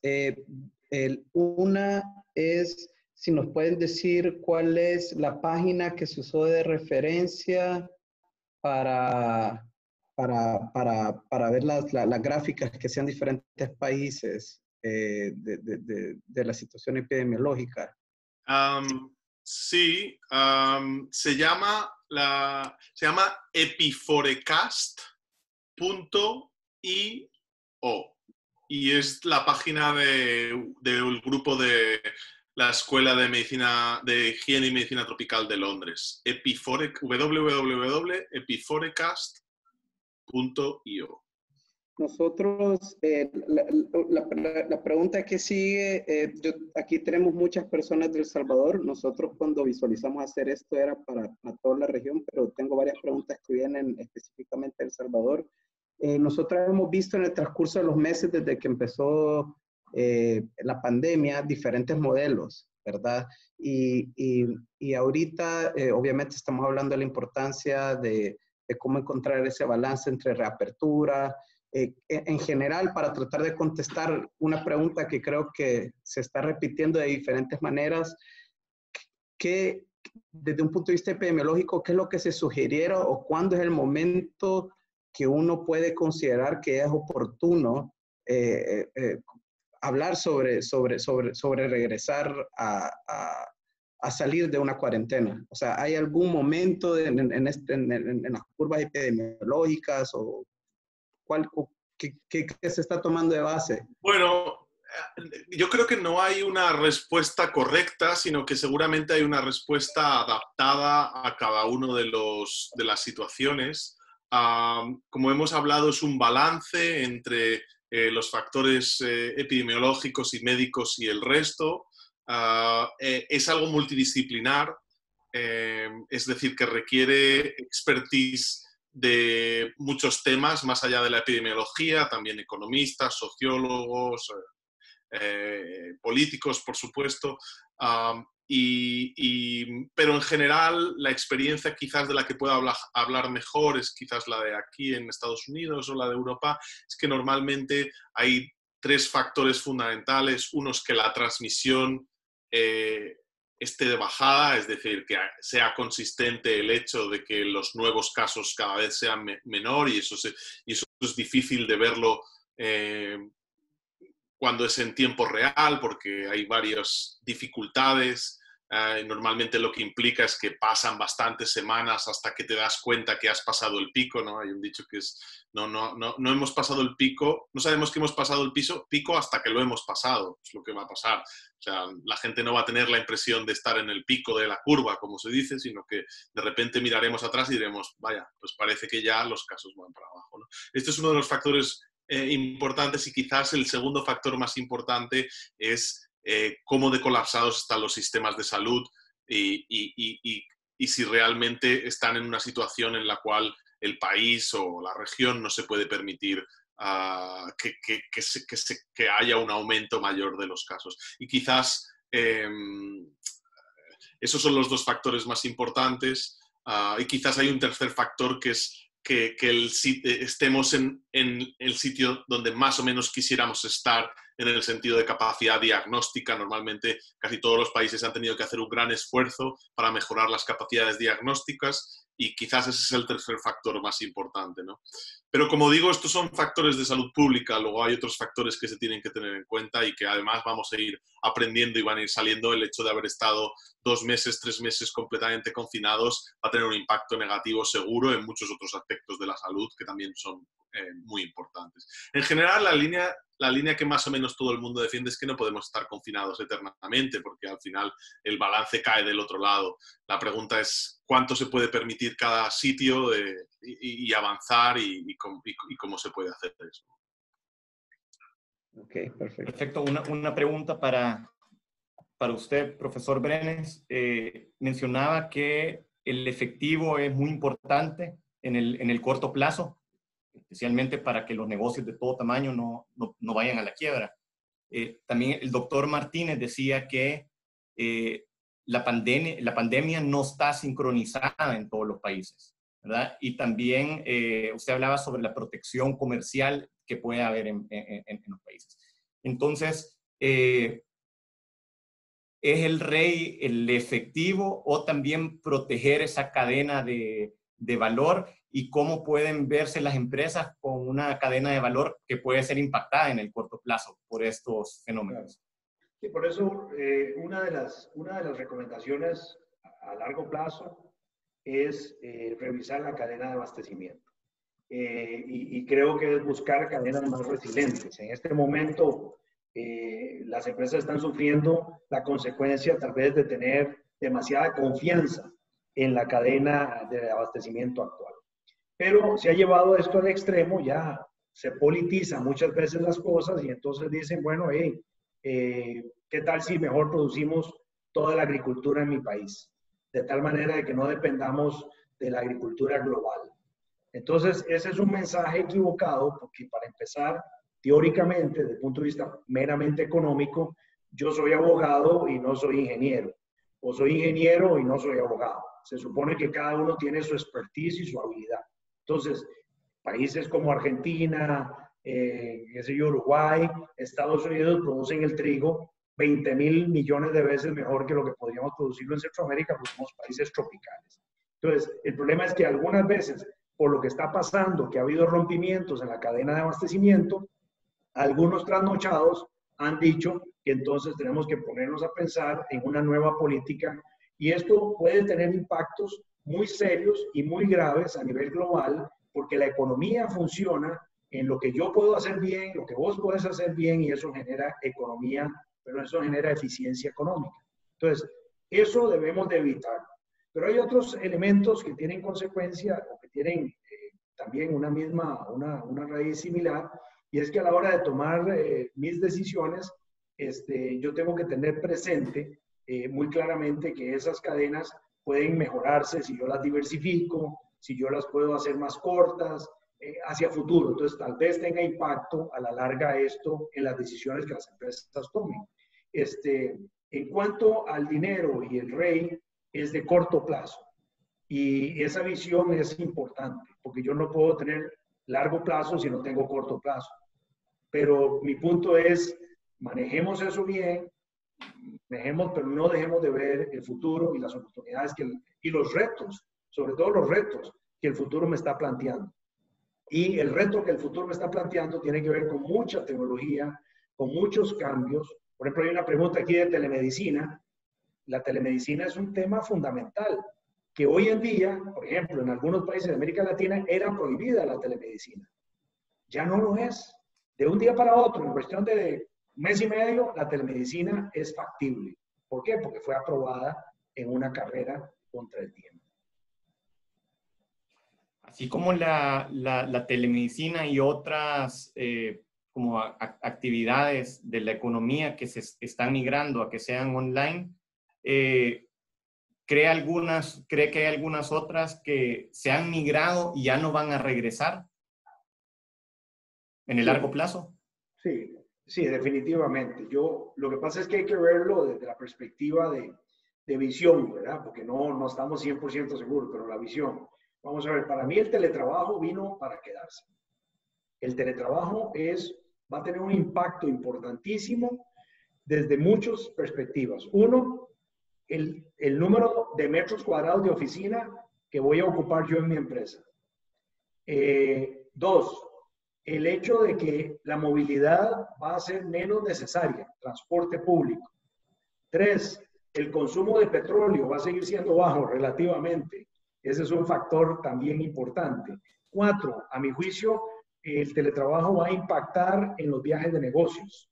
Yo me recuerdo al inicio de esta pandemia que me llamó un amigo de Colombia y me dice, Esteban, estoy aquí en Bogotá porque tengo una reunión con el banco, no sé cuál banco, 1X, y me dice, estoy en el hotel tal y me acaban de avisar que no puedo ir. Estábamos por ahí del 12, 14 de marzo, o 15 o 16. No puedo ir, estoy a tres cuadras del banco y voy a tener que tener la reunión por teleconferencia. Es decir, él fue hasta Bogotá para reunirse y no pudo reunirse. Yo sí creo que esto va a suceder porque estamos dando cuenta de que hay cosas que funcionan y que funcionan mejor que antes. Imagínense el tiempo de transporte suyo para ir a una junta directiva. Yo tuve una junta directiva de 8 a 12 del día y solamente fue de 8 a 12 del día. No tuve que desplazarme de las 7 de la mañana estresado en automóvil, etc. Entonces yo sí creo que hay muchas industrias que van a tener impacto, muchas cosas que van a tener impacto en las industrias. Otra pregunta para el doctor Martínez. Hay un par de preguntas que tienen que ver con tanta información que hay ahora afuera. ¿Cuáles son lugares de referencia que sean confiables, que la población, los grupos de médicos puedan utilizar? Por ejemplo, nos han escrito que también Johns Hopkins, obviamente, que es muy respetable, tiene otros puede ser un source de información, pero ¿cuáles son las fuentes de información que deberíamos de considerar de referencia confiables? Y si se puede hablar un poquito de que siempre se habla de la tasa de contagios o de diagnósticos y de mortalidad, pero no se habla mucho de la cantidad de las personas que son recuperadas dentro de esa fórmula. Se habla muy poco de eso. No sé si nos pueden dar un poquito nos pueden dar un poco de ese punto de vista. Vale. Empiezo por la segunda por la segunda pregunta. Hombre, lo que pasa es que la tasa de mortalidad es lo contrario de la tasa de recuperados, obviamente.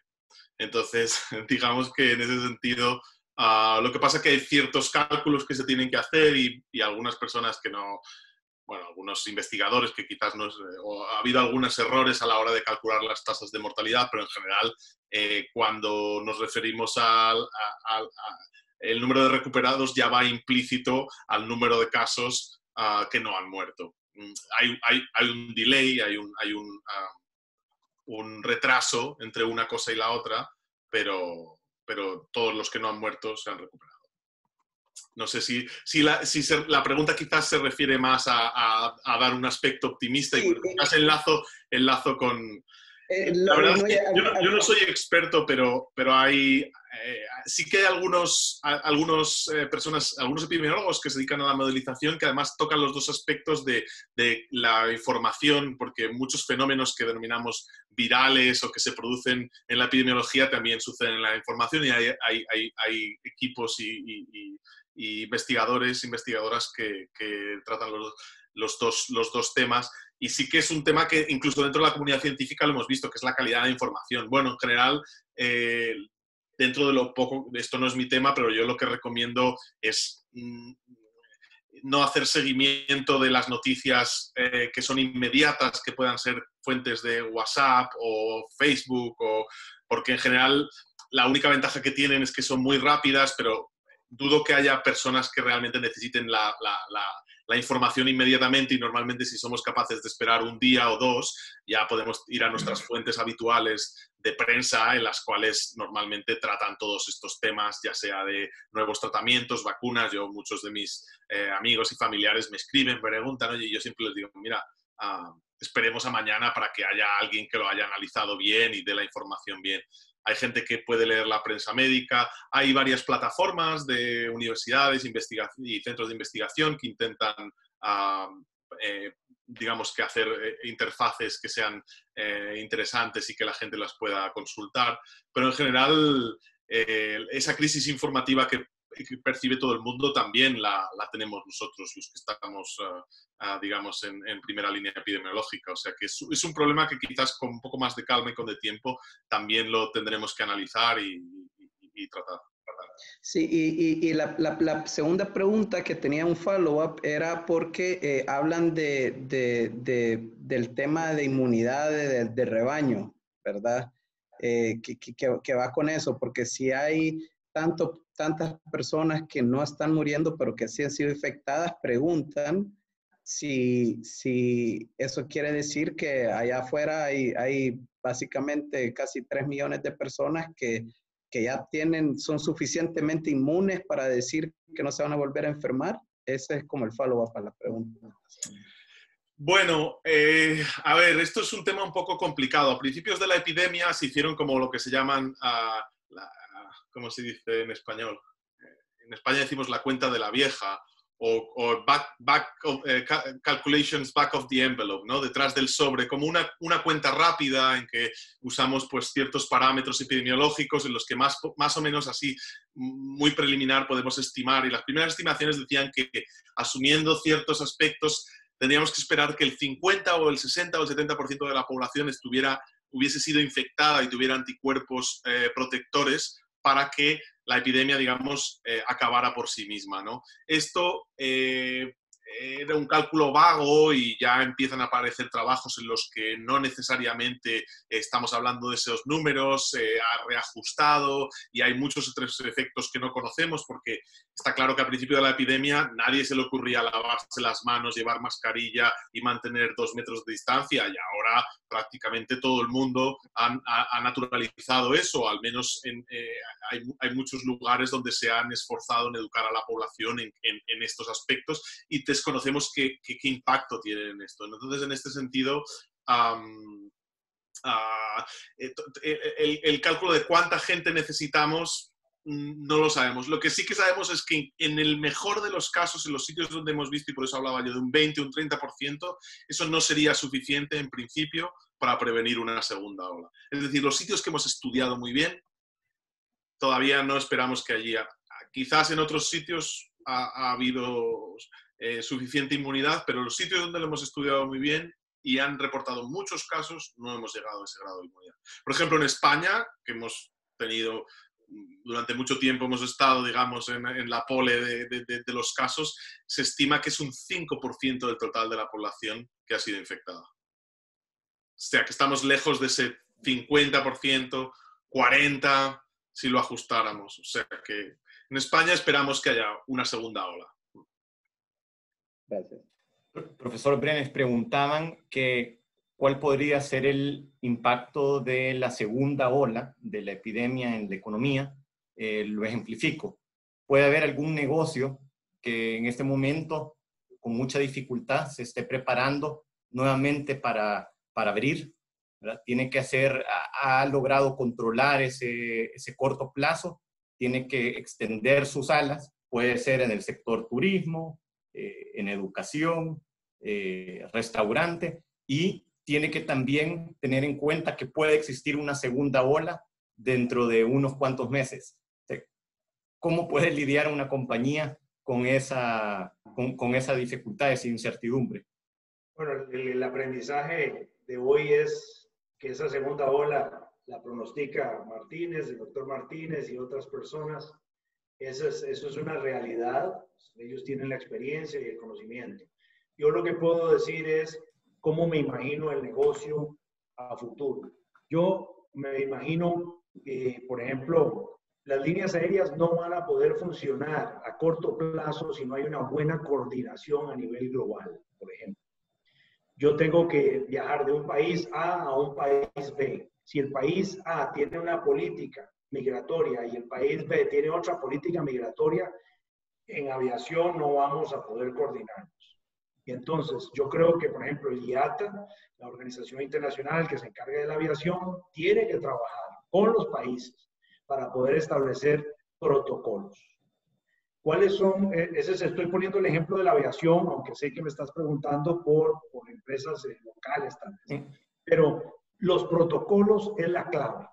Y vamos a ver, hay una parte que es educación pública. ¿Quién les está hablando al pueblo? ¿Quién le está diciendo al pueblo qué es lo que tiene que hacer y cómo vigilar su no contaminación o el no contaminar a otras personas? Para mí, la enseñanza más importante es precisamente la educación y la comunicación pública. Como bien decía el doctor Martínez, ya la gente está entendiendo que hay que hacer esto y esto y otro. Algunos lo están haciendo a pesar de que algunos gobiernos no están dando las instrucciones adecuadas. Es bien importante esa comunicación generalizada y guardar distancias y toda la cuestión. Entonces yo puedo empezar a abrir poco a poco. Eso que plantea INCAE, y alguien preguntaba por ahí, ¿cómo se hace? Bueno, se le da un peso al impacto social, es decir, la gente se va a morir de hambre o no se va a morir de hambre. Un peso al impacto económico, ¿cuánto pesa eso en el Producto Interno Bruto del país? Y un peso a la probabilidad de contaminación. Lógicamente, la contaminación en un bus es mucho más alta que en un automóvil. O la contaminación en un autobús es mucho más alta que en la oficina donde vemos 4 gatos. Entonces, claramente el establecimiento de protocolos en cada una de estas instancias es clave. Entonces, yo sí creo, y he aprendido a través de esta conversación con el doctor Martínez y con ustedes, de que el impacto, que una segunda ola se va a dar, pero que el impacto económico de la segunda ola va a ser mucho menor que el impacto de la primera ola. Ese es mi pronóstico. Y si nosotros podemos establecer protocolos claros de cómo trabajar, me parece que va a ser muchísimo más fácil para nosotros de poder establecer esto en las empresas y poderle dar continuidad en el largo plazo a estas cuestiones. Entonces yo creo que el impacto va a existir. Y sí estoy de acuerdo en que es triste, que es difícil, que vamos a tener que volver a echar 3 pasos para adelante y 1 para atrás. Sí creo que va a pasar, pero el impacto económico y en el empleo tiende a ser menor en esta segunda ola. Primero porque la segunda ola se supone que es menor, pero además hemos aprendido. Y para mí esa es la clave, el aprendizaje, no solamente de la población en general, sino de los empresarios. Yo les comentaba el otro día que hay una empresa constructora que ya aprendió. Hey, Una empresa constructora, si dice que va a hacer su construcción en 12 meses y tiene que parar 15 días porque se enfermó un individuo de COVID y lo pusieron en cuarentena a todo el edificio, por Dios, si no aprendemos de esa lección, cuando la ganancia probablemente de todo el edificio estuvo en esos 15 días, tuvieron que parar 15 días en un país de América Latina. Ese es un aprendizaje. Entonces, hagamos los protocolos adecuados para asegurarnos de que la empresa no va a sufrir esas consecuencias. De más está decir que hay temas, como por eso empecé con el transporte aéreo, que hay empresas de turismo y empresas de aviación y esas que requieren de mayor coordinación global. Y cuando yo veo a algunos presidentes o personas, yo sé que puede ser de mi país, de tu país, del otro país, que a veces no le dan la importancia a esto desde la perspectiva no solamente de salud, sino también económica, o una más o una menos, no veo que vaya a haber fácilmente una coordinación. Y parece que la Organización Mundial de la Salud ha perdido cierto liderazgo, y aquí los doctores me pueden aclarar ese punto, pero la verdad es que ese liderazgo debió haberlo tomado fuertemente y las Naciones Unidas, y no parece que ese liderazgo se esté dando. Eso va a poner en riesgo la economía mundial con mayor ahínco de lo que podría haber sido un manejo más coordinado a nivel global. Una pregunta del chat sobre oportunidad. Que si cree que el proteccionismo de Trump y el rompimiento con China es real o es una doble estándar, y si es real, que esto puede ser una oportunidad de mercado para Latinoamérica. Yo no creo que, bueno, oportunidad para el negocio siempre uno puede hablar como economista o puede hablar como empresario. Como economista yo les digo que es malo lo que está haciendo Trump. Es error. ¿Por qué? Porque como dije anteriormente, yo como ingeniero no puedo producir en el patio de mi casa el frijol, el pollo y la carne que me como. No puedo hacerlo, es ineficiente. Entonces yo necesito a China para una economía global eficiente. Como empresario uno podría decir que si apagamos la luz de China, vamos a lucir nosotros mejor en América Latina. Es muy probable que haya muchos negocios mayores para América Latina si se apaga la economía de China. Pero eso no necesariamente es lo mejor para los pobres de América Latina. Eso no necesariamente es lo mejor para la economía global. Entonces, como economista, yo te digo, no es lo correcto. Como empresario, sí van a haber más oportunidades si apagamos el bombillo o el foco que China representa como competidor para América Latina. Sin embargo, China se ha convertido en un proveedor importante también de materias primas para muchas. Yo mencioné que uno de los problemas que ha habido es con los ingredientes farmacéuticos activos de algunas medicinas que están viéndose escasos. Y cuando uno pregunta dónde están en China, están en India. Países, entonces el comercio internacional sigue siendo tremendamente importante, no solo para la economía, sino para una economía grande, pero también para los sistemas y las cadenas de abastecimiento. Buenísimo. Otra pregunta para el doctor Martínez. ¿Qué es lo que se requiere para hacer un buen modelo de pronóstico? ¿Qué es lo mínimo que se requiriera para decir que se puede hacer un buen pronóstico o un buen modelo? Bueno, esa es una pregunta que nos hemos encontrado ahora mucho y fundamentalmente porque hay muchísimos modelos ahora. En general, la respuesta corta es que no hay ningún modelo que sea suficientemente bueno que permita hacer predicciones correctas. Y la línea adecuada normalmente es validar de distintas maneras, incluyendo la más importante, que es que usen varios modelos con varios grupos y que se vaya acumulando la evidencia. No existe un único modelo que sea capaz de predecir con exactitud las cosas. Y en general, las predicciones a corto tiempo tienen un gran margen de incertidumbre. Ok, perfecto. Me hacen muchas preguntas de medicamentos. No sé si te puedo tirar una de esto. Hay una pregunta que está un poco repetitiva.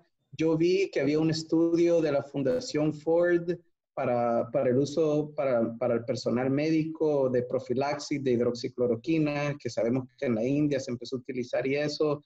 No sé si hay algún update o algo que ha salido del uso de eso para el personal en forma de profilaxis más que de manejo. Bueno, el problema que hemos tenido con la hidroxicloroquina ha sido el paradigma del problema que hemos tenido con muchos tratamientos, y es que se han implementado las medidas sin haber evidencia clínica. Ahora mismo no existe evidencia clínica ni que funcionan ni de que no funciona. Hay cierta evidencia de que parece que no funcionan como tratamientos y no existe evidencia de que como profilaxis preexposición funcione. Sí que hay estudios previos que lo señalan, pero todavía no se ha demostrado nada. Y el problema que tenemos es que se ha implementado ya y una vez que se ha implementado es muy difícil evaluar si funciona o no funciona. Va a ser una pregunta difícil de responder. Okay. Estas dos preguntas, gracias. Gracias. Paolo, ¿tú tienes más preguntas también para el profesor? Yo tengo una pregunta. ¿Cómo va a afectar el mercado laboral de Latinoamérica el hecho que empresas de Estados Unidos van a comenzar a hacer teletrabajo? ¿Ven la posibilidad de que vaya a haber una reducción de mano de obra calificada trabajando para empresas locales como un tech brain drain? ¿Cómo las empresas locales pueden actuar al respecto? Me refiero a personas que están acá trabajando para compañías en Estados Unidos. Es una muy buena pregunta y algo que no había pensado, pero tiene mucho sentido. Realmente el teletrabajo más bien va a dar una oportunidad para que gente capaz, que hay muchísima en América Latina preparada, tenga oportunidades interesantes para trabajar en empresas norteamericanas o para trabajar para empresas norteamericanas. De hecho, ya eso se hace desde la India, desde muchas partes de América Latina, con empresas importantes como Tata Group y otras de la India que tienen operaciones en Uruguay, en otros países de América Latina. Y creo que eso puede escalar, porque hasta el momento eran trabajos, digamos, marginales, pero creo que esto puede abrir una oportunidad para, sin estar localizado en los Estados Unidos, tener la oportunidad de trabajar para empresas en otras partes del mundo, no solamente en los Estados Unidos, me parece a mí. Lo que sí tengo información, data, de reducciones sustanciales de metros cuadrados en Procter & Gamble y algunas otras empresas de América, de Estados Unidos recientes, ¿verdad? De que empiezan ya por el orden de 1 millón de metros cuadrados entre Procter & Gamble y Walmart y otras para reducción en oficinas. ¿Por qué? Porque se dieron cuenta que esto funcionaba y que no era necesario estar encima del hombro del trabajador para lograr metas. Incluso yo pienso que el teletrabajo es más fácil para evaluar a la gente con teletrabajo que con la persona en la oficina. Hay personas en la oficina que pasan dando vueltas y vueltas y vueltas y al final se van para la casa y no hicieron nada, pero uno los vio ahí, creyó que estaba trabajando. En cambio, con teletrabajo es mucho más fácil ver los resultados del trabajo de las personas. ¿Ya? O es o no es. Y así es. Y ahora, cuando lo haces no importa tanto, pero sí es importante. Así que yo sí, es una muy buena pregunta. Creo que le veo una oportunidad interesante. Profesor, aprovechando una que tiene con el tema de salud y usted que tiene experiencia en ese sector, dicen cómo han visto el comportamiento o cómo ven el rebote del sector del seguro médico hospitalario. Cómo se ve en el momento de la epidemia que la gente no va a hospitales y doctores como antes, cómo se visualiza el rebote al uso de estos servicios en tiempo y en magnitud según se vaya regresando a la normalidad. Yo pienso que va a haber un rebote importante en el sector de salud, porque hay mucha gente con enfermedad crónica que no está yendo a los hospitales por temores. Y siento que va a haber un rebote importante y, bueno, pienso que eso puede pasar. Ahora, alguien preguntaba algo de telemedicina y decía cómo eso es factible. Bueno, existen dispositivos médicos que la gente podría comprar y tener en casa para ciertas mediciones clásicas, tradicionales, de azúcar en la sangre y otro tipo de cosas, que uno podría hacerse mediciones en casa, pasárselas al médico y y de esa forma tener una telemedicina o teleconferencia con el médico. Hay algunas cosas que son imposibles para el médico detectar de la distancia, ustedes son los expertos, los médicos, pero por ejemplo soy testigo de un caso real de una telemedicina de un paciente en Costa Rica con un médico en los Estados Unidos, y el médico lo que hizo fue mandarle a este paciente toda la información de los exámenes médicos que tenía que hacerse y mandarlos por correo traducidos, eso sí, ¿verdad? Y este médico va a tener una teleconferencia con esta persona para darle para darle seguimiento. Ahora, tal vez para diagnóstico, pero tal vez para seguimientos y cosas de esas sí se va a proliferar. Pero a nivel concreto, del repunte o el rebote, yo sí le veo un rebote importante. Ahora, lo que es increíble es que la telemedicina vino para quedarse. En el sector público costarricense se está haciendo telemedicina, especialmente en pacientes ya diagnosticados. Entonces, hay decenas de consultas realizadas a través de la telemedicina en el sector público. Ahora imagínense en el sector privado. Gracias. Una pregunta para el doctor Massa, y por el tiempo también vamos haciendo tal vez las últimas preguntas. Hacemos la última pregunta cada uno, ¿te parece?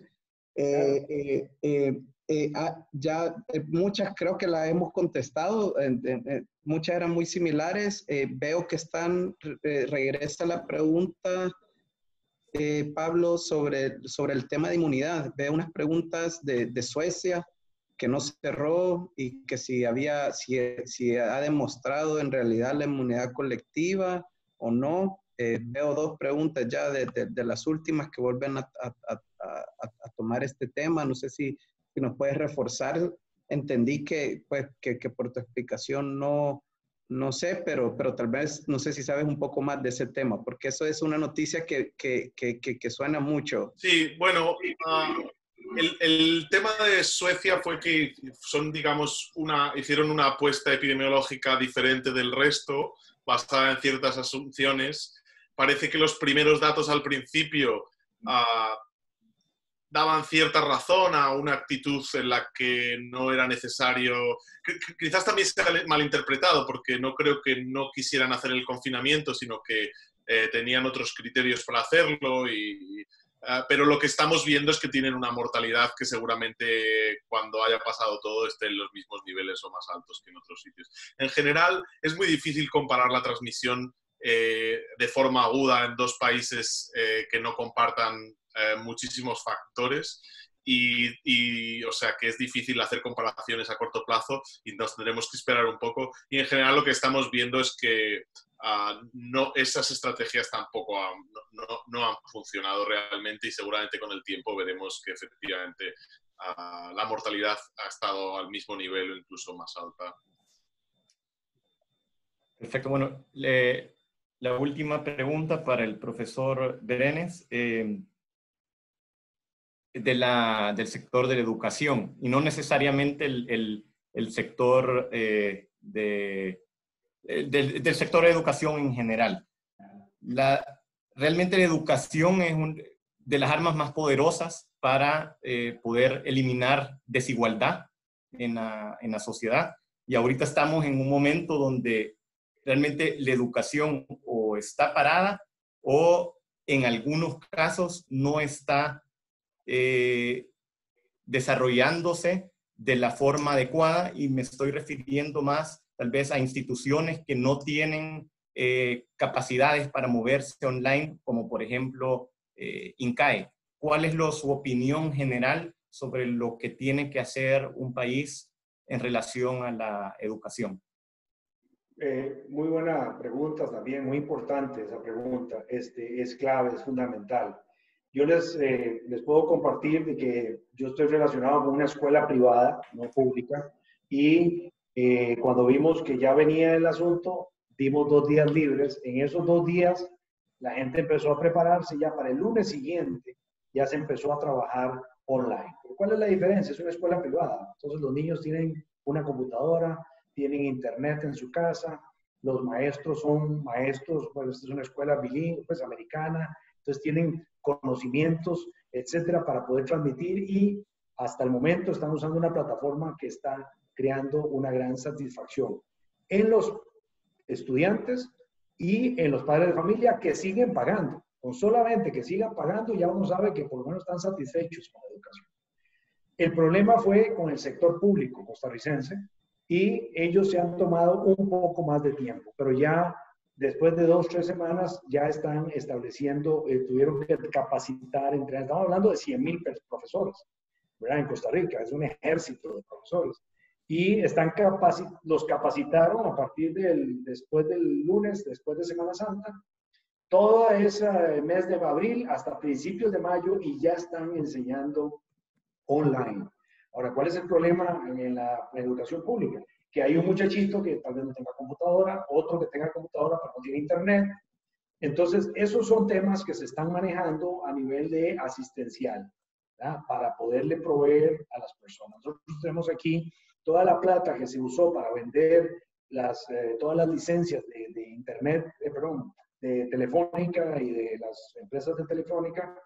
Todo eso se hizo un fondo de muchos millones de dólares y eso se ha usado para poder proliferar en los sectores menos económicamente poderosos, que haya disponibilidad. El Internet tiene una penetración muy alta en Costa Rica.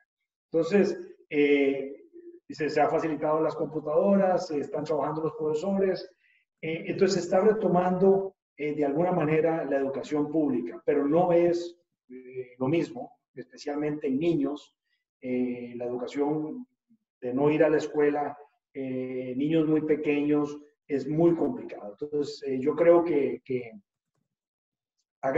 cerremos los ojos e imaginémonos dentro de 40 o 50 años, van a estar estudiando online. Ese es el futuro. Y lo que tenemos que ver es cómo vamos a ir en ese periodo de transición y esperando que salga la vacuna rápido para que puedan volver a clases o ir estableciendo los protocolos definidos, una aula sí, otra aula no, tanta ocupación de comedor, tanta ocupación de recreos, tanta ocupación de la cancha de fútbol o de básquet.